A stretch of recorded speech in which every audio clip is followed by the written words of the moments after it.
नमस्कार दोस्तों, मैं आपका मित्र कुमुद रंजन सिंह स्वागत करता हूं आपका अपने इस चैनल में जिसका नाम है लर्न एस्ट्रोलॉजी विद कुमुद रंजन सिंह। दोस्तों, मैं अपने निवास स्थान जमशेदपुर झारखंड से आप लोगों के समक्ष उपस्थित हूं।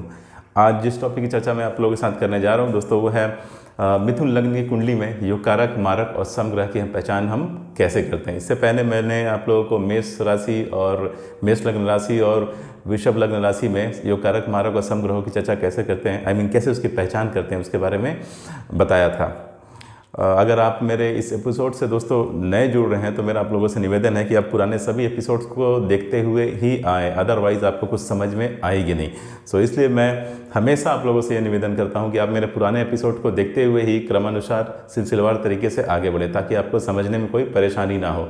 और कमेंट सेक्शन में भी दोस्तों मैं कुछ कमेंट्स देखता हूं जिसको देख के मुझे बिल्कुल क्रिस्टल क्लियर हो जाता है कि सामने वाले जिस दर्शक ने कोई क्वेश्चन पूछा है, उस क्वेश्चन को देख के ही ये मालूम चल जाता है कि शायद उन्होंने डायरेक्ट इस एपिसोड को देखा होगा, पिछले एपिसोड्स को देखा नहीं होगा। इसलिए मैं हमेशा आप लोगों से ये निवेदन करता हूँ कि एस्ट्रोलॉजी को क्रमानुसार सिलसिलेवार तरीके से सीखिए, एक एक स्टेप बाय स्टेप सीखिए, छलांग मत मारिए, इसमें स्किप मत कीजिए। एस्ट्रोलॉजी वैसी चीज़ नहीं है कि आप कुछ कॉन्सेप्ट पीछे छोड़ दिए और फिर नया कॉन्सेप्ट चालू हो गया, आप उसको समझ लिए। नहीं, हर कॉन्सेप्ट का यूज़ जो है आगे आने वाले जो एपिसोड्स हैं उसमें होता है। तो इसलिए आप सभी एपिसोड को देखते हुए ही आइए, तो बेहतर होगा आपके लिए, आपको समझने में कोई परेशानी ना होगी। तो चलिए आज के अपने इस एपिसोड को स्टार्ट करते हैं। मिथुन लग्न की कुंडली में योग कारक, मारक और समग्रह की पहचान हम कैसे करते हैं। तो देखिए दोस्तों, योग कारक जैसा कि नाम से ही क्लियर है, योग कारक ग्रह वैसे ग्रह होते हैं जो आपकी कुंडली में पॉजिटिवली प्लेस्ड होते हैं, यानी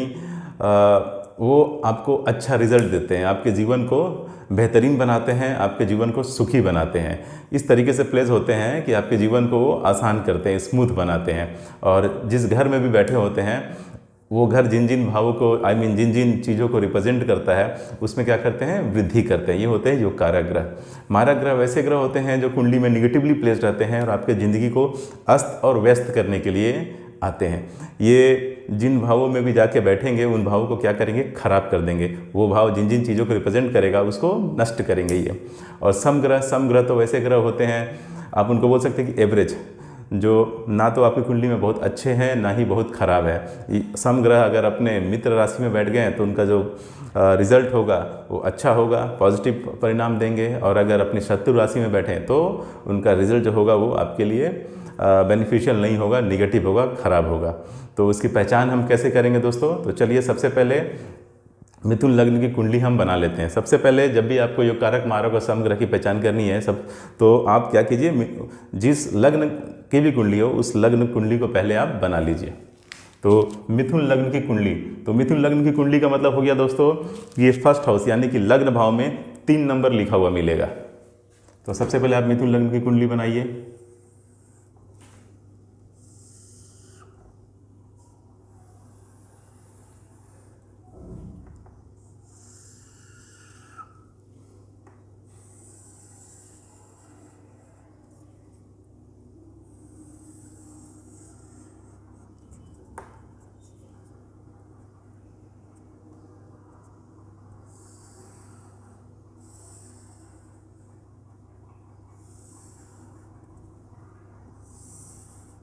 मिथुन लग्न की कुंडली, इसका मतलब फर्स्ट हाउस यानी कि लग्न भाव में 3 नंबर लिखा रहेगा। अब आप गिनती के क्रम को आगे बढ़ाइए, यहाँ 4 लिखिए, यहाँ 5 लिखिए, यहाँ 6, यहाँ 7, यहाँ 8, यहाँ 9, यहाँ 10, यहाँ 11, 12, 1, 2।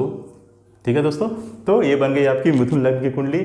फर्स्ट हाउस में 3 नंबर लिखा हुआ है। 3 नंबर मीन्स 3 नंबर की राशि, 3 नंबर की राशि मतलब मिथुन राशि। तो फर्स्ट हाउस में मिथुन राशि बैठी है, मतलब ये मिथुन लग्न की कुंडली हो गई।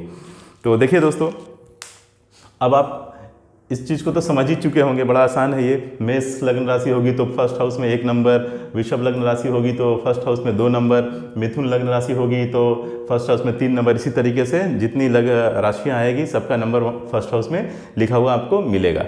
अब आप एक काम कीजिए दोस्तों, हर ग्रह जो होता है वो किसी न किसी राशि का स्वामी होता है। तो आप नंबर वाइज राशि के नंबर से ये कर लीजिए, अपने दिमाग में सेट कर लीजिए कि इस राशि के स्वामी कौन होंगे। मेरा बोलने का मतलब है, जैसे देखिए, जहाँ भी आपको 1 नंबर और 8 नंबर कुंडली में लिखा हुआ मिले तो समझ लीजिए कि उस राशि के स्वामी मंगल है, क्योंकि अब आपको जो कैलकुलेशन है वो थोड़ी फास्ट करनी है। आप बार बार पेपर पलट के तो नहीं देखेंगे ना कि 1 नंबर अच्छा मेष राशि, 2 नंबर वृषभ राशि, नहीं।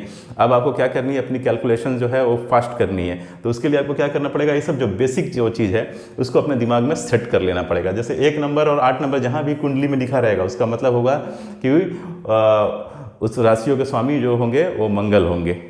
ठीक है, तो इसको आप अच्छे से देख लीजिए और अपने दिमाग में सेट कर लीजिए। जहाँ भी 1 नंबर 8 नंबर लिखा है मतलब उन घरों के स्वामी जो होंगे वो मंगल होंगे। जैसे देखिए यहाँ 1 और 8 लिखा है तो मतलब यहाँ इन दोनों घरों के स्वामी जो होंगे मंगल है। ठीक उसी तरीके से जहाँ 2 और 7 लिखा रहेगा उसका मतलब है कि उन घरों के स्वामी शुक्र होंगे। जहाँ भी 3 और 6 लिखा रहेगा उसके स्वामी बुध होंगे। जहाँ भी 9 और 12 लिखा होगा उसके स्वामी बृहस्पति होंगे। जहाँ भी 10 और 11 लिखा रहेगा उसके स्वामी शनि होंगे। जहाँ भी 4 लिखा होगा उसके स्वामी चंद्रमा होंगे। जहाँ भी 5 लिखा रहेगा उसके स्वामी सूर्य होंगे। ठीक है दोस्तों, ये जो नंबर है ना 1 और 8 ये क्या कर रहे हैं, 1 और 8 नंबर वाली राशि को इंडिकेट कर रहे हैं। जैसे 1 नंबर मेष राशि, 8 नंबर वृश्चिक राशि, उसके स्वामी कौन होते हैं तो मंगल। 2 नंबर वृषभ राशि, 7 नंबर तुला राशि, उसको स्वामी होते हैं शुक्र। 3 नंबर मिथुन राशि, 6 नंबर कन्या राशि, इसको स्वामी होते हैं बुध। 9 नंबर धनु राशि, 12 नंबर मीन राशि, इसके स्वामी होते हैं बृहस्पति। 10 नंबर मकर राशि, 11 नंबर कुंभ राशि, इसके स्वामी होते हैं शनि। 4 नंबर मतलब कर्क राशि, इसके स्वामी होते हैं चंद्रमा। 5 नंबर मीन सिंह राशि, इसके स्वामी होते हैं सूर्य। तो अब आपको नंबर से काउंटिंग करनी है, आई मीन नंबर से आपको समझ जाना है। ठीक है, आपको बार बार पेपर पलटने की जरूरत नहीं है। अब देखिए दोस्तों, अब हमें मालूम करना है मिथुन लग्न की कुंडली में कौन सा ग्रह योग कारक होगा, कौन सा मारक होगा और कौन सा सम होगा। तो सबसे पहले आप एक कॉलम बना लीजिए। ठीक है, यहाँ आप लिख दीजिए योग कारक, यहाँ आप लिख दीजिए मारक और यहाँ आप लिख दीजिए सम। अब जैसे जैसे योग कारक, मारक और सम ग्रहों की पहचान होती जाएगी हम इसको क्या करेंगे, यहाँ सीरियल में लिखते जाएंगे। ठीक है, तो देखिए कुंडली में योग कारक ग्रह वैसे ग्रह होते हैं जिनको एक घर त्रिकोण में मिला हो और दूसरा घर कहीं पे भी मिला हो। क्लियर है दोस्तों, कुंडली में योग कारक ग्रह वैसे होते हैं जिनको एक घर त्रिकोण में मिला हो और दूसरा घर कहीं भी खराब से खराब भाव में भी मिला हो, कोई फर्क नहीं पड़ता। ठीक है, एक घर त्रिकोण में मिला होना चाहिए, बस योग कारक के लिए यही कंडीशन है। तो हम जानते हैं कि फर्स्ट हाउस, 5th हाउस और 9th हाउस, ये आपका फर्स्ट हाउस है, ये 2nd हाउस, ये 3rd हाउस, ये 4th हाउस, ये 5th हाउस, ये 6th हाउस, ये 7th हाउस, ये 8th हाउस, ये 9th हाउस, ये 10th हाउस, ये 11th हाउस और ये 12th हाउस। ठीक है, एक कुंडली में 12 घर होते हैं, 12 भाव होते हैं। तो फर्स्ट हाउस को यानी इसको, ये 5th हाउस को और 9th हाउस को, इसको हम कुंडली में क्या बोलते हैं, त्रिकोण भाव बोलते हैं। ठीक है, फर्स्ट हाउस को हम केंद्र और त्रिकोण दोनों की श्रेणी में रखते हैं। तो देखिए, तो योग कारक ग्रह वैसे होते हैं जिनको एक घर त्रिकोण में मिला हो और दूसरा घर कहीं भी मिला हो। तो उसका मतलब ये है कि त्रिकोण में जो ग्रह, जो राशियां बैठी है उनको जो स्वामी ग्रह होंगे वो क्या होंगे, आपके योग कारक की श्रेणी में कंसीडर किए जाएंगे। तो फर्स्ट हाउस में 3 नंबर लिखा है, 3 नंबर का मतलब मिथुन राशि, मिथुन राशि के स्वामी कौन होते हैं, बुध। तो पहला योग कारक ग्रह मिथुन लग्न की कुंडली में कौन बन गए, तो बुध। तो आप योग कारक में लिख दीजिए बुध। ठीक है, अब देखिए 5th हाउस, दूसरा जो त्रिकोण है वहाँ पे 7 नंबर लिखा है, 7 नंबर की राशि का मतलब होता है तुला राशि। तुला राशि के स्वामी कौन होते हैं, तो शुक्र देवता। तो शुक्र देवता भी इस लग्न कुंडली में योग कारक हो गए। क्लियर है दोस्तों। अब देखिए तीसरा त्रिकोण कहाँ पे है, ये 9th हाउस, यहाँ पे 11 नंबर लिखा है। 11 नंबर की राशि का मतलब होता है कुंभ राशि। कुंभ राशि के स्वामी कौन होते हैं, शनिदेव, यानी शनिदेव भी मिथुन लग्न की कुंडली में योग कारक ग्रह की श्रेणी में कंसीडर किए जाएंगे। क्लियर है दोस्तों। तो 3 ग्रह हो गए आपके योग कारक, बुध, शुक्र और शनि। अब कुंडली में मारक ग्रह क्या होता है, तो देखिए कुंडली में मारक ग्रह वैसे ग्रह होते हैं जिनको 3rd house, 6th house, 8th house और 12th हाउस, इनमें से किसी भी एक घर का स्वामित्व मिला हो, यानी वो इसको मालिक हो, तथा दूसरा घर इनको त्रिकोण में ना मिला हो। ठीक है, मैं फिर से रिपीट कर दे रहा हूँ, कुंडली में मारक ग्रह वैसे ग्रह होते हैं जिनको 3 नंबर, 6 नंबर, 8 नंबर और 12 नंबर, इन भाव में कोई एक घर मिला हो और दूसरा घर जो है उनको त्रिकोण में कहीं पे भी नहीं मिला हो। तो देखिए ये हो गया 3rd हाउस, ये हो गया 6th हाउस, ये 8th हाउस और 12th हाउस। ठीक है, तो सबसे पहले आप क्या कीजिए, त्रिक भाव से स्टार्ट कीजिए। त्रिक भाव मीन्स 6 नंबर, 8 नंबर और 12 नंबर के घर। ठीक है, ये 6 नंबर का घर, ये 8 नंबर का घर और ये 12 नंबर का घर। तो देखिए यहाँ जो त्रिक भाव है यानी 6th हाउस, जिसको हम त्रिक भाव भी बोलते हैं, यहाँ 8 नंबर की राशि बैठी है। 8 नंबर की राशि का मतलब होता है वृश्चिक राशि। ठीक है, अब वृश्चिक राशि के स्वामी कौन होते हैं, तो मंगल। तो मंगल को एक घर त्रिक भाव में मिला है यानी 6th हाउस में मिला है, और दूसरा घर कहाँ मिला है, आपके 11th हाउस में। क्लियर है दोस्तों, मंगल को एक घर त्रिक हाउस में यानी 6th हाउस में मिला है, और दूसरा घर मिला है इनको 11वें हाउस में। ठीक है, 11वें भाव में। लेकिन त्रिकोण में मंगल को कोई घर नहीं मिला है। ठीक है, त्रिकोण में मंगल को कोई घर नहीं मिला। अगर 1 और 8 कहीं त्रिकोण में लिखा रहता तब तो वो मानते ना कि हाँ मंगल को त्रिकोण का भाव मिला है, लेकिन यहाँ क्या है, मंगल को एक घर मिला है 6th हाउस जो कि त्रिक भाव है। ठीक है, और दूसरा घर जो है इनको कहीं पे भी त्रिकोण में नहीं मिला है। तो उसका मतलब मंगल देवता मिथुन लग्न की कुंडली में मारक ग्रह की श्रेणी में आएंगे। तो आप मारक वाले कॉलम में लिख दीजिए मंगल।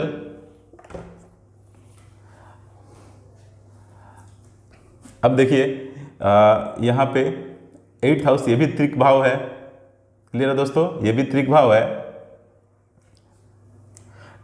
और यहाँ पे कौन सी राशि बैठी है, मकर राशि।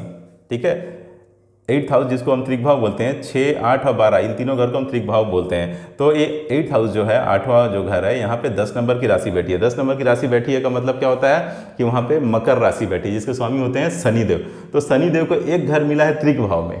क्लियर है दोस्तों, एक घर मिला है त्रिक भाव में, लेकिन दूसरा घर यानी कि जो 9th हाउस है जो कि त्रिकोण का घर है, वहाँ पे भी शनिदेव की एक राशि बैठी है जो कि कुंभ राशि है, 11 नंबर की राशि।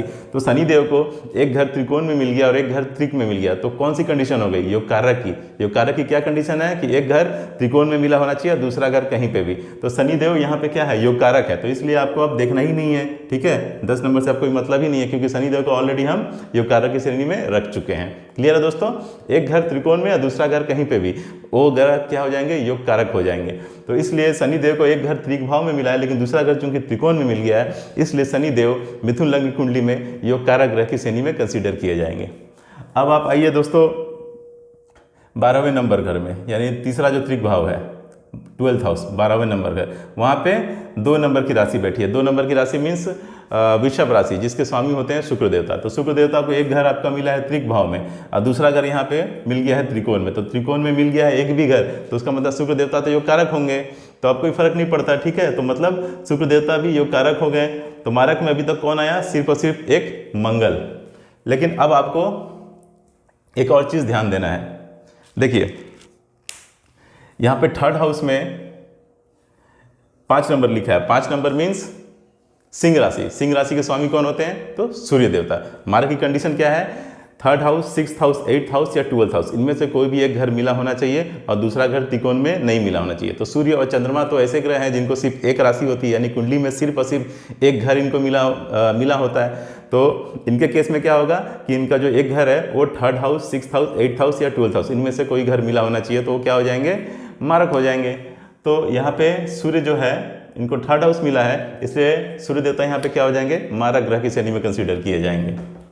तो दूसरा मारक ग्रह जो हो गया मिथुन लग्न की कुंडली में, वो हो गए सूर्य देवता।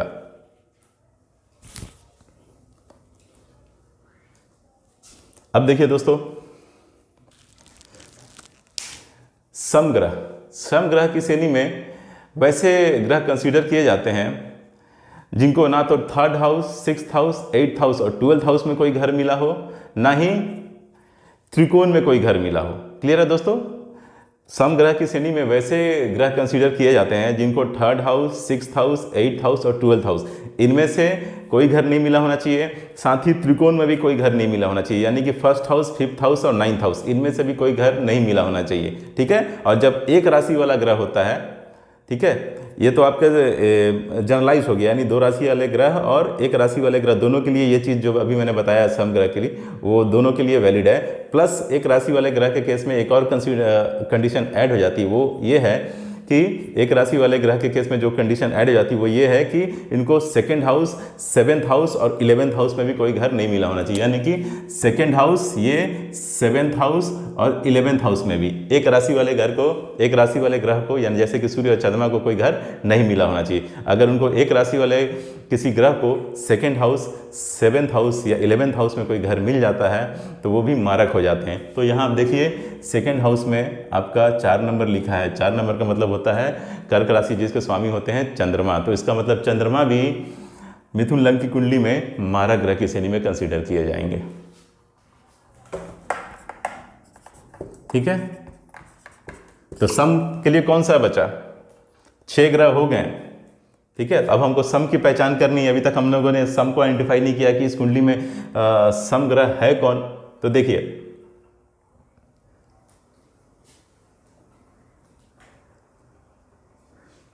बृहस्पति देवता को 2 घर मिला है, एक 7th हाउस में और दूसरा 10th हाउस में। क्लियर है दोस्तों?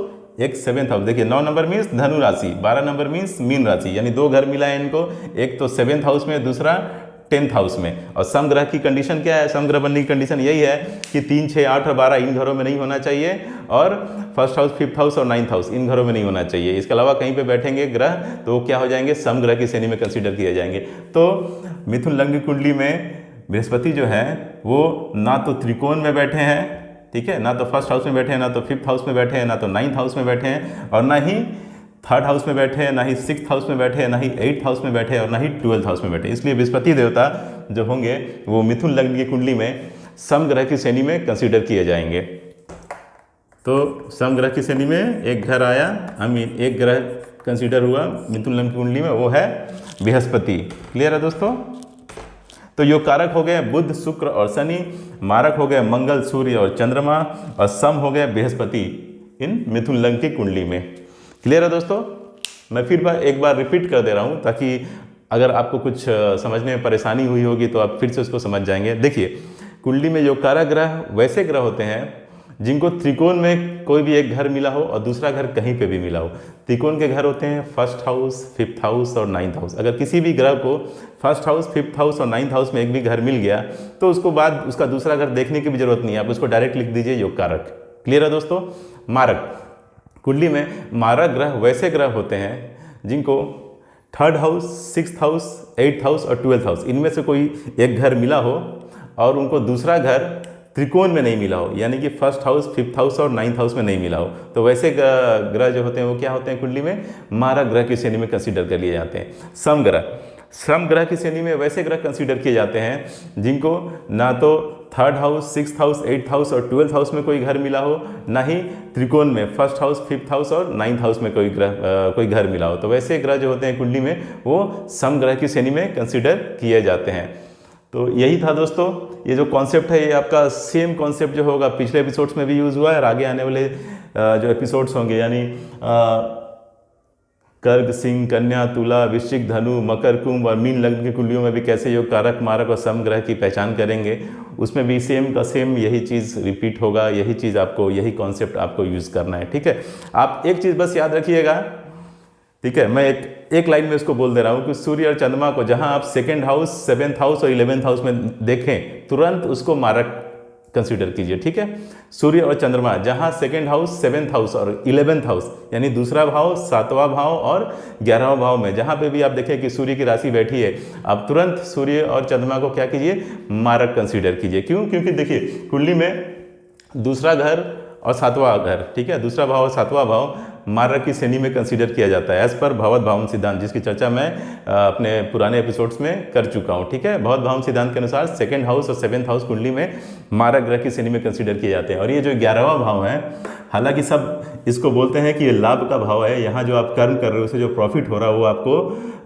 11th हाउस शो करता है, यानी लाभ का स्थान है। लेकिन उसके साथ साथ दोस्तों ये छोटी मोटी बीमारियों लाने का भी स्थान है। ठीक है, जो छोटी मोटी बीमारियां आती हैं उसको भी 11th हाउस ही रिप्रेजेंट करता है, इसलिए कुंडली में इसको भी शुभ नहीं माना जाता। खासकर एक राशि वाले जो ग्रह होते हैं जैसे सूर्य और चंद्रमा, अगर उनको सिर्फ एक ही राशि ऐसे स्थानों पे मिल जाए तो वो मारक कंसीडर कर लिए जाते हैं। ठीक है दोस्तों, तो मैं उम्मीद करता हूँ दोस्तों कि आज मैंने आप लोगों को जो बताया है वो आपको समझ में आया होगा, और इसके बाद भी अगर आपको कोई प्रॉब्लम है, कोई इश्यूज़ है, कुछ कन्फ्यूज़न है, तो आप कमेंट सेक्शन में आकर कमेंट कर सकते हैं, मैं उसका जवाब ज़रूर दूंगा। और हाँ, इससे पहले कि मैं अपना इस एपिसोड्स को ख़त्म करूँ, विराम दूँ, मैं आप लोगों को एक चीज़ और बता दे रहा हूँ कि इससे पहले मैंने जो पूरी एक श्रृंखला बनाई थी, मेष, वृषभ, मिथुन, कर्क, सिंह, कन्या, तुला, वृश्चिक, धनु, मकर, कुंभ और मीन, इन लग्न राशियों में पूर्ण योग कारक ग्रह। तो देखिए दोस्तों, वो जो पूर्ण योग कारक ग्रह है उसको मैं यहाँ योग कारक में ही लिखूंगा, ठीक है। आप कंफ्यूज मत होइएगा कि ये पूर्ण योग कारक था, यहाँ पे आपने योग कारक लिख दिया। नहीं, योग कारक में ही एक क्लासिफिकेशन है पूर्ण योग कारक, ठीक है।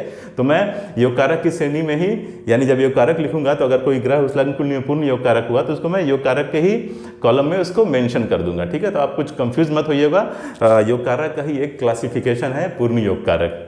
तो मैं उम्मीद करता हूं दोस्तों कि आज का ये एपिसोड आपको समझ में आया होगा, और अगर आपको मेरा ये लेक्चर, ये एपिसोड पसंद आ रहा हो, आपको सब कुछ समझ में आ रहा हो, तो कृपया मेरे चैनल को लाइक कीजिए, शेयर कीजिए और सब्सक्राइब कीजिए।